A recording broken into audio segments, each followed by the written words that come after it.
Hasil karya warga binaan Lembaga Pemasyarakatan Lapas kelas 2A Purwokerto berupa cooksheet atau lembaran serat serabut kelapa berhasil diekspor ke pasar Cina. Produk itu nanti dimanfaatkan sebagai bahan pembuatan kasur. Pelepasan ekspor tersebut dilakukan oleh Direktur Jenderal Pemasyarakatan Kementerian Imigrasi dan Pemasyarakatan Masyudi. Hasil kerajinan serabut kelapa berupa lembaran serat serabut kelapa atau Coco Sheet karya warga binaan Lapas kelas 2A Purwokerto berhasil tembus pasar luar negeri. Ekspor perdana Coco Sheet dari Lapas Purwokerto dilepas oleh Dirjen Permasyarakatan Kementerian Imigrasi dan Pemasyarakatan Masyudi dengan negara tujuan Cina. Nantinya, pemanfaatan produk Coco Sheet tersebut adalah sebagai bahan pembuatan kasur. Tak hanya dari Lapas kelas 2A Purwokerto saja, sejumlah lapas lain di wilayah Indonesia juga telah mengekspor hasil karya warga binaan ke berbagai negara, seperti Korea, Cina, dan Jepang. Produksi Coco Sheet tersebut merupakan salah satu bentuk pembinaan kemandirian bagi warga binaan. Produk itu dibuat langsung oleh warga binaan di dalam lingkungan Lapas kelas 2A Purwokerto. Dan ini salah satu program UMKM Purwokerto yang mana bahwa Coco Sheet ini ada di 14 lapas di seluruh Indonesia. Salah satunya adalah Purwokerto. Hari ini kita akan ekspor ke Cina.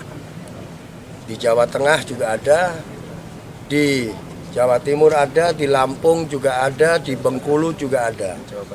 Jawa Barat cukup banyak juga. Nah, ini salah satu program UMKM ekspor di Cina, yang mana ada ke Korea, ada ke Amerika, yang paling banyaknya yang di Korea, Cina, Jepang, itu kirim kita semuanya. Hari ini kita kirim untuk ke Cina. Saat ini di Lapas kelas 2A Purwokerto terdapat sebanyak 24 warga binaan yang terlibat dalam pembuatan kerajinan lembar serat kelapa tersebut. Mereka sebelumnya telah mendapat pelatihan untuk mengolah bahan mentah serabut kelapa. Untuk sementara yang sudah mempunyai kompetensi sekitar 24 warga binaan yang terlibat secara langsung dalam pemberdayaan Coco Sheet ini. Sebelumnya mereka itu mendapat pelatihan seperti itu? Karena ini sifatnya manual secara otodidak dan diarahkan oleh pihak ketiga secara khusus, memang diberikan arahan-arahan untuk bagaimana mengembangkan sabut kelapa menjadi proses menjadi Coco Sheet itu.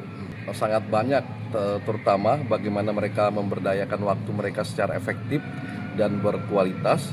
Yang kedua, ini mengisi kegiatan seharian mereka sehingga durasi pidana yang mereka jalankan di sini dengan berbagai kegiatan ini membuat mereka senantiasa berpikir positif.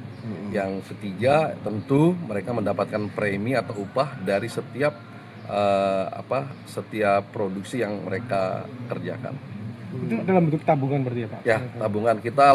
Kita langsung konversi ke Brizi, tidak dalam bentuk uang cash. Warga binaan yang terlibat akan memperoleh premi berdasarkan hasil produksi yang mereka kerjakan. Premi tersebut kemudian dikonversi menjadi tabungan dan tidak diberikan secara tunai kepada warga binaan. Diharapkan keterampilan diperoleh selama di dalam lapas tersebut dapat menjadi bekal ketika warga binaan kembali ke masyarakat.